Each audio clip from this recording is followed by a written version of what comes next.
Ndugu yangu katika imani, unapotaka kufaulu katika huu ulimwengu, muombe Allah jalla fi'ala akupe vitu vitatu katika maisha yako, na umuombe Allah jalla fi'ala akuepushie vitu vitatu katika maisha yako. Unapotaka kufaulu kwenye huu ulimwengu, muombe Allah akupe mambo matatu na akuepushie mambo matatu. Muombe Allah jalla fi'ala akupe jambo la kukinai, alqanaatu fi nafsik, uwe na tabia ya kuridhika na kutosheka katika nafsi yako. Unapokuwa na sifa ya kuridhika na kutosheka katika maisha yako, wallahi wewe ni tajiri katika ulimwengu huu, hakuna tajiri kama wewe. Lakini unapokosa jambo la kuridhika na kutosheka kwenye nafsi yako, wallahi hakuna masikini katika huu ulimwengu kushinda wewe. Kwa sababu gani? Kwa sababu ikiwa umekosa alqanaatu fi nafsi, kuridhika kwenye nafsi yako, kila unachokiona mbele yako utakuwa unafanya nini? Unakihitaji, unakikusanya, unaona kinakustahiki wewe, hakimstahiki mtu mwingine. Mtume sallallahu alayhi wasallam anasema katika maneno yake matukufu, laysa alghina an kathrati alarad, sio utajiri mtu kuwa na mali nyingi, sio utajiri mtu kuwa na mabiashara makubwa makubwa, sio utajiri mtu kuwa na makampuni mbalimbali. Huo sio utajiri, ijapokuwa sisi wanadamu leo huu ndio tunauona ni nini? Ni utajiri.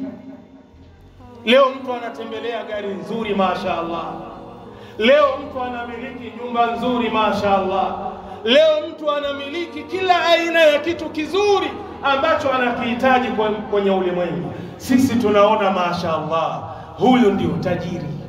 Mtume sallallahu alayhi wasallam anamkataa mtu huyo akisema, laysa alghina an kathrati alaradi, sio utajiri kuwa na mali nyingi, walakin alghina, na lakini utajiri, ghina nafs, ni ule utajiri wa kutosheka kwenye nafsi yako, ni kule kuridhika kwenye nafsi yako, ni kule kutosheka na kile kichache alichokupa Allah jalla fi'ala. Wallahi ukiwa na sifa hiyo ndani ya ulimwengu huu, anta ghaniyun, wewe utakuwa ni tajiri.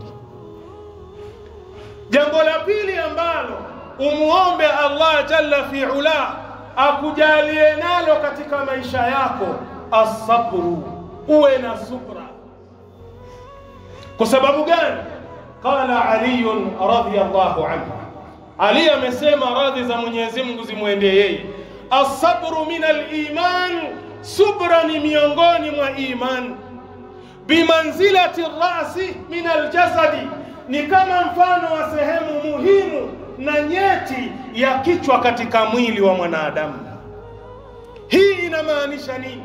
Inamaanisha ya kwamba man la sabara lahu la imana la, yule ambaye hana subra na imani pia hana. Wa man la ra'sa lahu la jasada la, na yule ambaye hana kichwa pia mwili hana.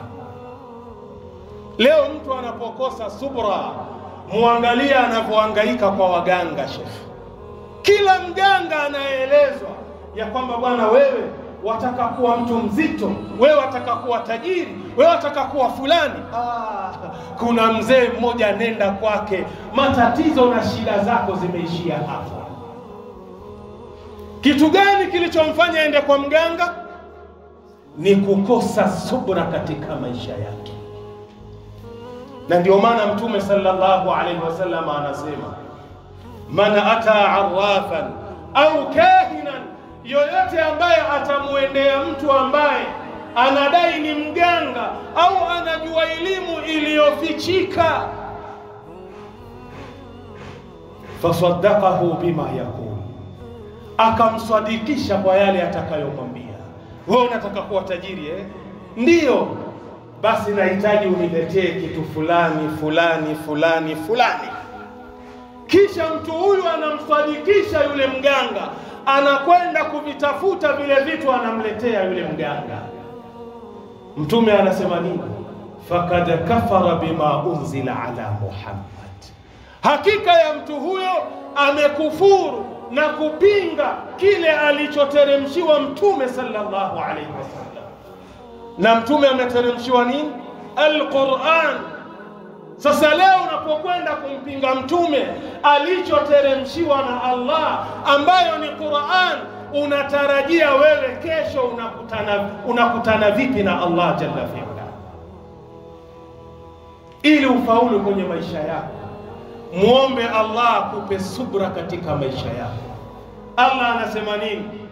Innama yuwaffa sabiruna ajrahum bighairi hisab, hakika si vinginevyo Allah anawalipa wale wenye kusubiri malipo yao yasiyokuwa na hisabu. Ama kitu cha tatu, muombe Allah jalla fi'ala akujalie jambo gani?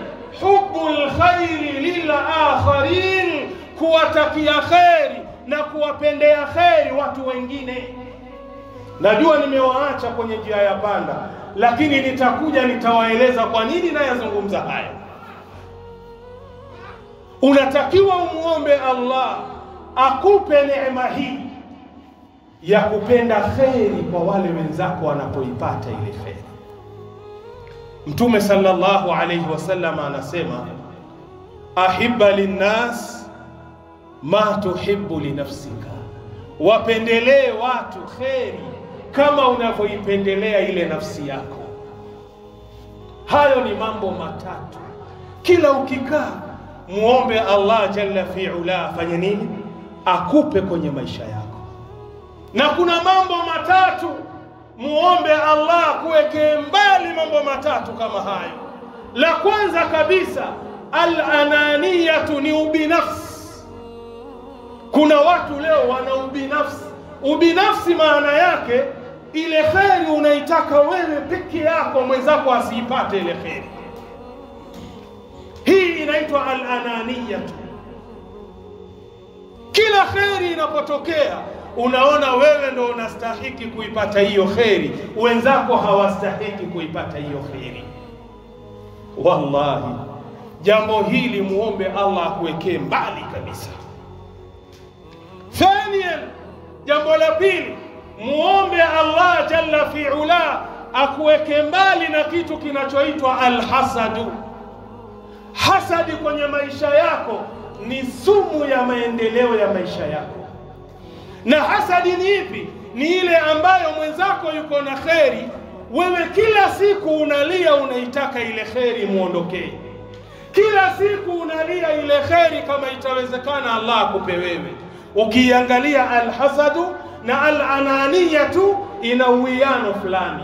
Hasad, alichokuwa nacho mwenzako ndio unaomba kimuondoke, lakini al-ananiyatu, khairi yoyote inayotokea wewe ndio unataka uipate khairi kama ile. Jambo la tatu, al-hikdu, chuki. Muombe Allah kwenye huu moyo wako akuepushie kitu kinachoitwa chuki. Allah akiepusha chuki kwenye maisha yako, wallahi wewe utafanikiwa katika hii dunia.